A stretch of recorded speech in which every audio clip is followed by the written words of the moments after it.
Bismillahirrahmanirrahim.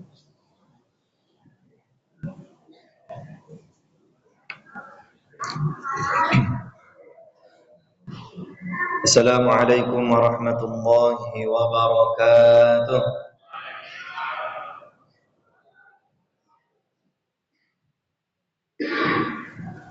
Innal hamdalillah nahmaduhu wa nasta'inuhu wa nastaghfiruh wa na'udzu billahi min shururi anfusina min sayyiati a'malina. Man yahdihillahu fala mudilla lahu wa man yudlilhu fala hadiya lahu.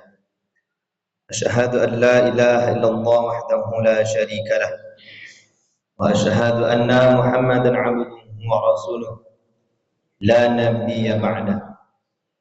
Allahumma salli wa sallim wa barik ala sayyidina Muhammad wa ala alihi wa ashabihi ajma'in. Faqala Allah Ta'ala fil Qur'anil Karim, a'udzu billahi minasy syaithanir rajim.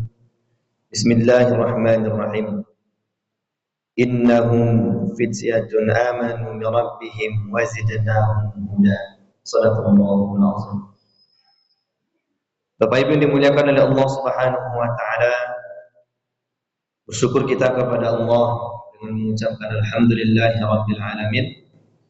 Berselawat kita kepada Rasulullah sallallahu alaihi wasallam dengan ucapan Allahumma shalli ala sayidina Muhammad wa ala ali sayidina Muhammad.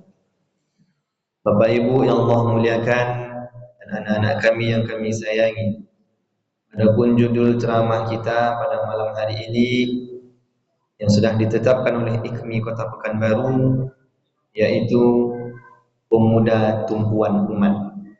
Kalau disampaikan anak kita tadi, pemuda tumpahan umat. Yang artinya pemuda tumpuan umat. Nah, Bapak Ibu yang dimuliakan oleh Allah Subhanahu wa taala, kenapa pemuda ini dikatakan tumpuan umat?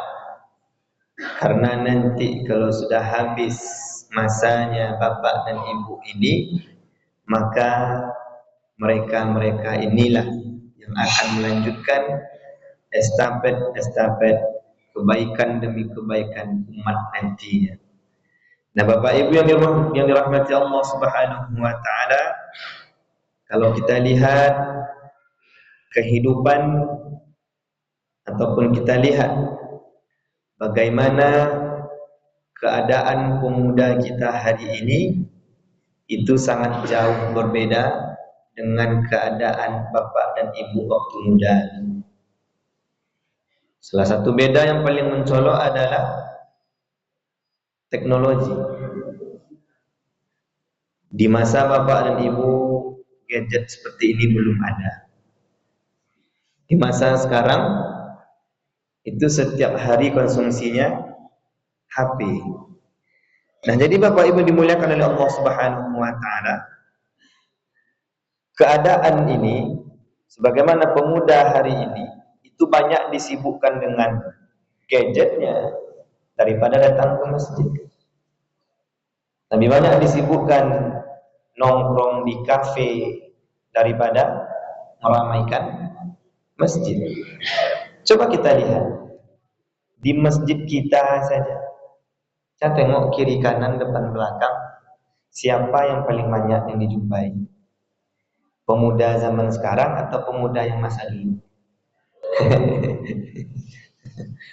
Jadi pernah saya waktu malam yang ke-17 mengisi acara nuzul di jalan D5, lewat di salah satu kafe sekitar jam 8.50, hampir jam 9, full kafenya, dan parkir pun susah.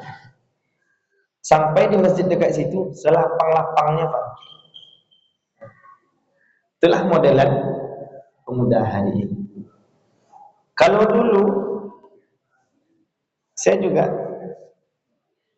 ada orang rumah bercerita tentang mengerjakan tugas akhir saja. Dulu Bapak dan ibu ketika ujian skripsi membuat skripsinya, pernah nak orang tua bapak menelpon dosennya, tolong dipermudah, tolong diselesaikan anak saya. Itu harga diri. Bagaimana dengan hari ini? Oh banyak.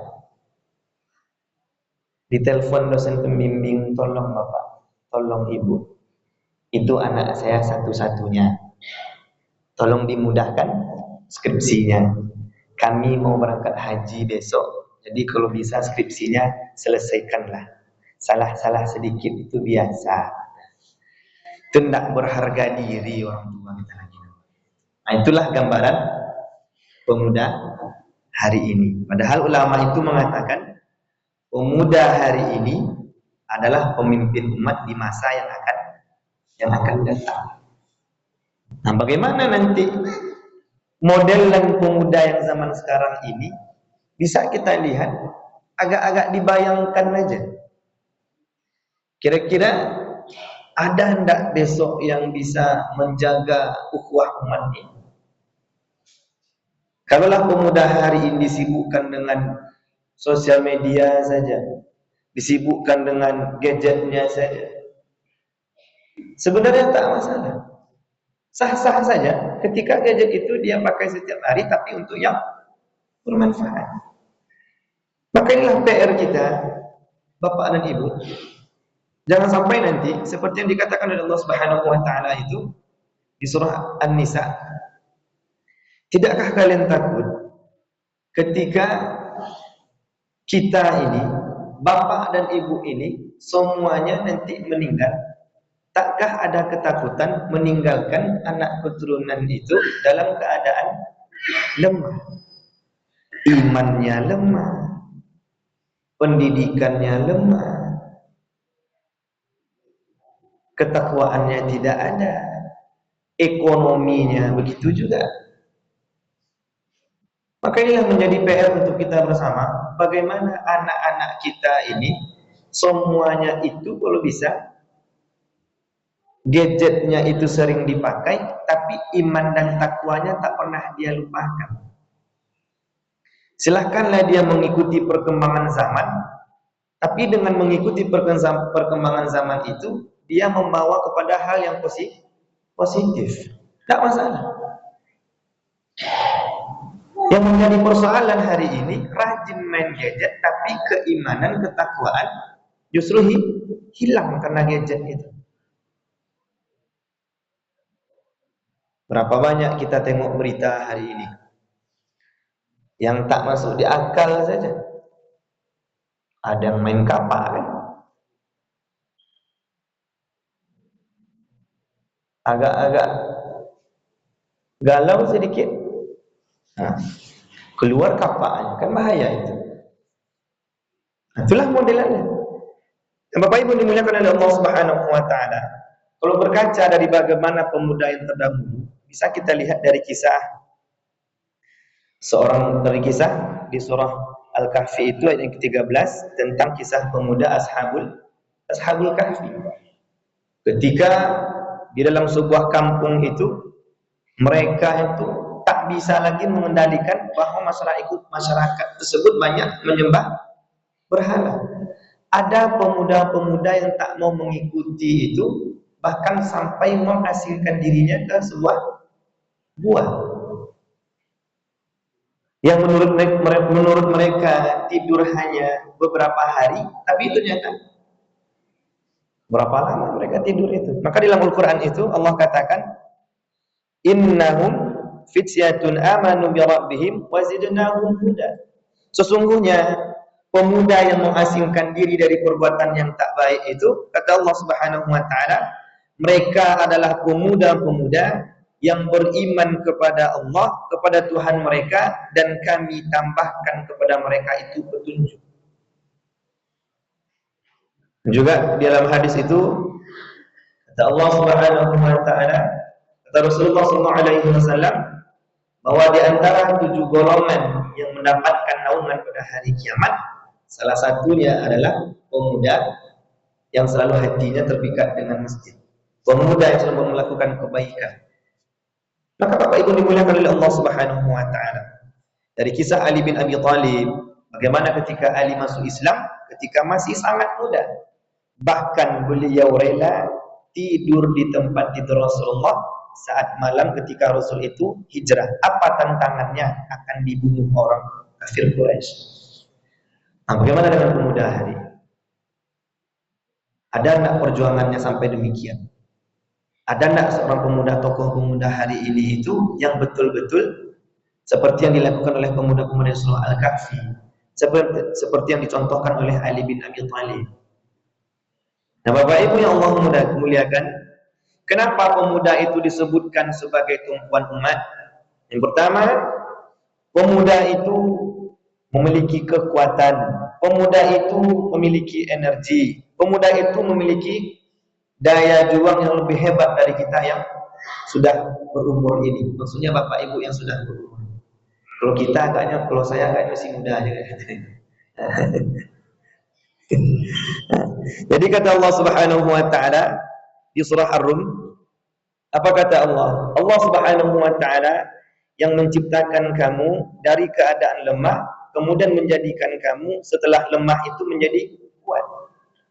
Maka kapan kita masa kuatnya itu? Di kadang masa muda itu.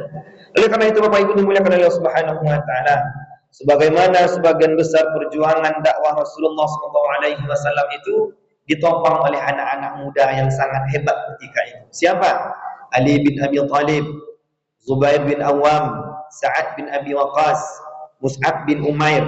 Mereka semua inilah pejuang-pejuang, pemuda-pemuda yang menjadi pilar perjuangan Islam, yang membantu Nabi untuk berdakwah, untuk menegakkan agama Islam. Tapi kalau kita tengok pemuda hari ini, jumlahnya yang sangat banyak, akan tetapi bak seperti buih di lautan. Banyak namun tak memberikan manfaat, hanya sebatas meramaikan, akan tetapi tak memberikan dampak positif. Apa sebab? Karena gadget yang dipakai lebih disibukkan dengan game online-nya. Gadget yang dipakai lebih banyak disibukkan dengan grup WA yang tak jelasnya. Gadget yang dia pakai lebih disibukkan dengan permainan-permainan yang tak jelasnya. Sehingga salatnya habis. Begitu saja. Al-Quran yang tak pernah dia baca lagi. Nah, jadi Bapak Ibu yang dimuliakan oleh Allah Subhanahu wa taala, maka pemuda hari ini tak lagi seperti berkaca kepada sejarah pemuda di masa yang lalu. Bagaimana pemuda di masa yang lalu berjuang demi menegakkan agama Islam? Kalau ditengok adab sopan santun akhlak sekarang, banyak yang justru pemuda yang menghancurkan agama itu. Oleh karena itu Bapak Ibu dimuliakan oleh Allah Subhanahu wa taala, itulah yang mesti menjadi PR untuk kita bersama sebagai orang tua. Jaga anak kita dengan baik. Sebagai seorang ayah, sebagai seorang ibu, Allah mengatakan ku anfusakum wa ahlikum nar. Jagalah dirimu dan keluargamu dari panasnya api neraka. Jagalah anak kita, pesankan kepada mereka kemanapun mereka pergi, jangan pernah lupa untuk sholat 5 waktu. Sholat ini Bapak Ibu memberikan pelajaran kejujuran yang sangat amat jujur. Kenapa demikian? Ketika sholat ini sudah mendalami di hati seorang anak, sekalipun orang tak tampak untuk melihatnya sholat, takkan dia berani melakukan sholat 4 rakaat dibuatnya menjadi 2 rakaat. Itulah bentuk kejujuran yang diajarkan sholat. Kalau Al-Quran masih bisa dibaca ayat 1 sampai 10, tapi sholat tidak. 2 rakaat ya harus 2 rakaat. Atau ada anak kita yang mengajarkan zuhur 2 rakaat di dalam kamarnya? Jarang. Kejujuran. Maka di rumah diajarkan dengan baik, diingatkan dengan baik, dinasihati dengan baik, berikan pandangan-pandangan kehidupan, ajarkan kepada mereka menjaga marwah keluarga, menjaga marwah iman, menjaga marwah agama. Sehingga anak-anak yang inilah nanti akan memberikan dampak yang sangat baik kepada keluarganya dan berguna bagi agama dan bangsa. Semoga bermanfaat untuk kita bersama. Semoga pemuda-pemuda hari ini, terkhusus di lingkungan kita ini, hendaknya menjadi pemuda-pemuda yang ahli Quran, pemuda-pemuda yang hafizah, pemuda-pemuda yang senantiasa menegakkan kalimat-kalimat Islam, kalimat-kalimat la ilaha illallah Muhammad Rasulullah, dan pemuda-pemuda yang selalu terhindar dari perbuatan-perbuatan keji dan mungkar. Semoga bermanfaat untuk kita bersama. Aqulu qouli hadza wa astaghfirullah li wa lakum. Wabillahi taufiq wal hidayah. Assalamualaikum warahmatullahi wabarakatuh.